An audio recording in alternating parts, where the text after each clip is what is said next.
Hey guys, it's Katie here, and this is a brand new little series that I have created called Katie's Design Diaries. A little deeper dive into my design process. So, if you've been following along to my Instagram reels and posts and my podcast here on YouTube, and if you haven't, go check it out. But you will have known that I am collaborating once again with the lovely Donna of Red Door Fibers, and I am going to be documenting my entire process into this shawl design. Now, with photos, videos, some sort of documentation. Just to bring you up to speed, if you're not familiar with what's going on with that design, previously, a couple years ago, Donna and I had collaborated on a shawl called Neutral Territory. I used her cottage fingering for this, which has a luscious silk content. The squish factor is 10 out of 10, off the charts. Like, you can't get any squishier than this. It's really ridiculous and so soft and cozy and wearable and very durable. This has happened a couple of times now where dyers have contacted me and wanted me to use different bases than maybe I was comfortable with and out of my comfort zone totally.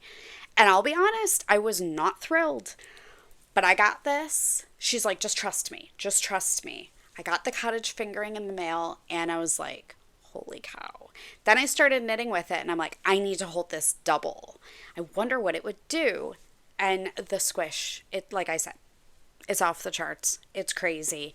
Anyway, go check out Neutral Territory and you'll see what all that squishy loveliness is about. But on to current news. So she had contacted me again earlier this year and was like, we need to work together again. Fast forward, we're looking at a fall release. I have an awesome textural pattern in mind. And we went back and forth with colors. I knew I wanted to hold one together with her Loft Surrey silk for extra fluff. I really wanted something in green, but I needed something just a little darker than what she had available. She came up with this absolute lovely green. It's perfect. It is not too dark. I think once you go too dark with green, you can lose it into the muddled black aspect, and that may be what you're looking for. But for this design, this guy's perfect. It's just awesome. So she came up with a brand new colorway called Undergrowth, and this is on her cottage fingering. We are holding him with, or we're working with, string of pearls in cottage fingering again, and Loft Surrey silk that will be held together for extra fluff factor. The colors came in perfect. They're going to work perfect with the pattern. And I just had to get started. I have my little beverage here. And I am going to walk you through my first few steps. If you're on Mug Watch, oh my goodness, my nails match the mug. How perfect is that? Look at that. It like literally matches. This mug is from Kelly B. Justice. I will link her all down below, and it's fabulous. Just drinking some traditional Lipton today. Have to go tradish here. Just, very basic and plain. Plain girl today. I'm going to walk you through, over here, my first few steps. So, in step one was winding and weighing. You have to get started somewhere. I already have a sketch, basic sketch, so I have an idea. Now, I was not looking forward to winding the Surrey. Surrey or any kind of mohair, I'm not a fan of winding it. I don't look forward to it. I've never had a pleasurable experience with it. Got him on my Swift and it went perfectly. Loved it. Most pleasurable experience I've had winding a Surrey or a mohair lace. Let me tell you. Then, you know how they always say, when you want to show somebody something, or hey, come look at this, or you're videotaping something. Like I said, I was going to document this entire process for this shawl. Yeah, so skein 2, my first cottage fingering in String of Pearls, decided to, lightning bolt me and say, ha ha, and laugh at me the entire time. He gave me a bit of an issue. So quickly on, I knew I needed to take him off the Swift and just hand wind him to untangle. And it was not an issue, I don't really think, with anything. It just was one of those that it just needed to be done by hand, basically. So got him wound up into a ball, got him off the Swift. And just a little pro tip here, you do not want to ever leave your yarn in too tight of a cake. My first ball of this was just too tight. Wound him into a cake to get him out of the ball. That was still a little tight, so I wound him again into a much more pleasurable, looser cake. If you leave your yarn in too tight of a cake or a ball, it will put too much stress on the fiber, and it's going to screw with your gauge and screw with your drape, and it's just not fun for anyone. So anyway, fast forward, he's good. Then I wound my third skein, which this one was cottage fingering and undergrowth. The green went great. Everybody's good. Next up, weigh time. Have to weigh them up. You have to document every part of everything. You need to know how much you use, maybe in certain sections, or overall you absolutely want to know how much you use. So weigh them up. They're nice and heavy. Everybody's good. Everything is documented, and I am officially ready to go. My Loft Surrey Silk weighed in at 54.38 grams. And the Cottage Fingering and String of Pearls weighed up at 106.35 grams. And then my skein of Cottage Fingering and Undergrowth weighed in at 109.47 grams. Everybody's nice and heavy.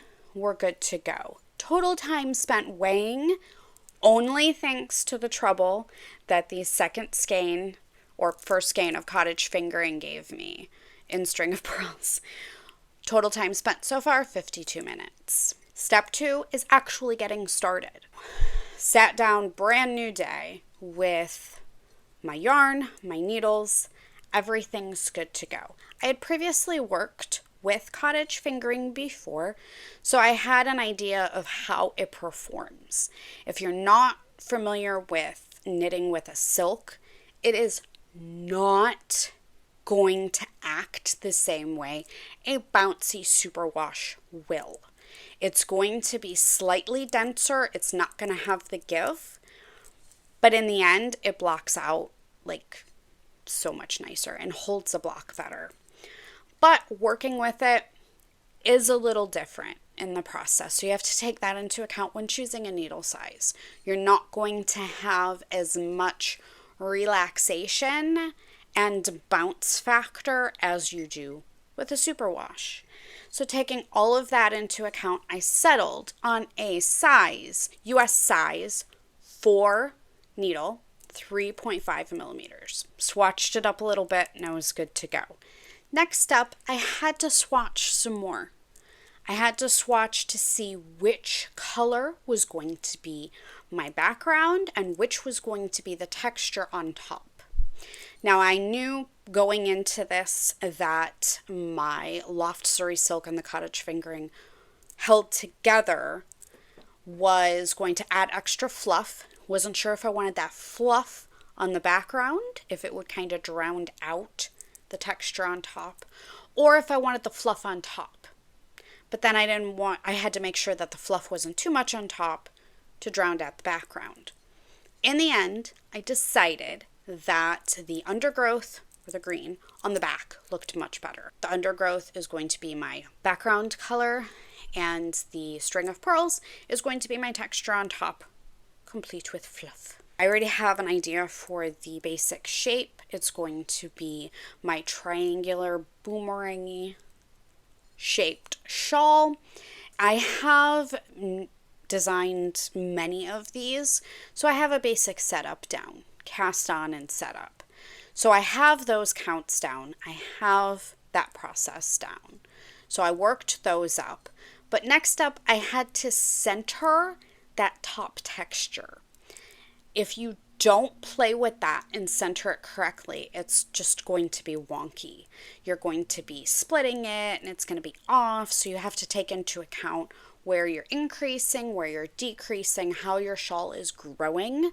And you want that textural pattern to grow with it rather than fighting you on it. So I got that all squared away, and I got my first few rows done and documented, written down. Also, I like to rip them out and then redo them just to double check myself in the beginning, because the last thing you want to do is think you're starting off one way and you're really not. So double checked all of those. So total time on step 2, the needle choosing and swatching and getting first few rows started, was 35 minutes. So my total time thus far on this project has been 1 hour and 27 minutes. I'm still struggling with a name, so I've been working on that in the background. I have not documented that time, but I think it'll come to me. I like all of my patterns to have their own unique names. And sometimes I will just default to the yarn colorway name, but there's too many undergrowths, and I'm kind of thinking something fernish, because the pattern, the textures read to me like the little fronds on a fern. So kind of playing around with that, seeing if I can come up with a neat fern name. At the end of my hour and 27 minutes, I have my itty bitty little start. Isn't it cute? Next time I sit down with this, I am hoping to get through the setup rows and figure out my pattern repeat. Don't think it's going to take too long to do that. And like I've previously said, this pattern should go relatively smoothly and quickly. Now that I've said the word smooth, you know what's going to happen. It's pretty basic going forward. So hoping to work up the rest of the setup and the pattern repeat the next time I sit down with this. And it's so soft. I just squish my little start. He's so cute and just lovely. Wonderful. Love it. I am working on one other design at the moment that I need to get done before I sit back down with this particular shawl. And hoping to have this one done by the weekend. This is my Infatuation shawl, and it's working up in Miss Bab's Yummy 2-ply. So I'm using 2 full skeins for the body and then 1 toe skein H in 3 accent colors. This guy is another typical boomerang shaped shawl. At the beginning, it has these lovely little waves to start. The body has a beautiful dot stitch, super easy to repeat.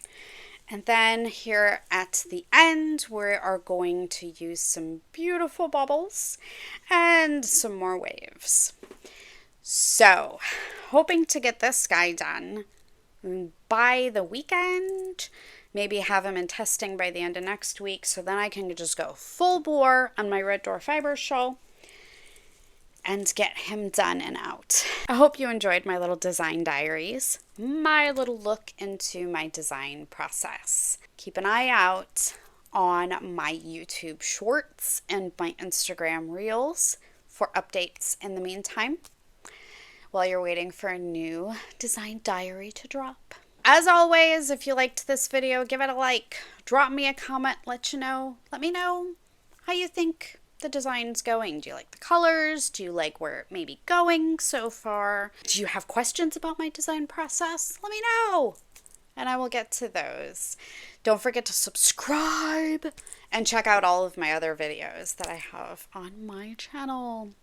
In the meantime, I'm going to get back to my infatuation shawl and yeah, see what other things I can strap in my little mind. So, happy knitting, everybody!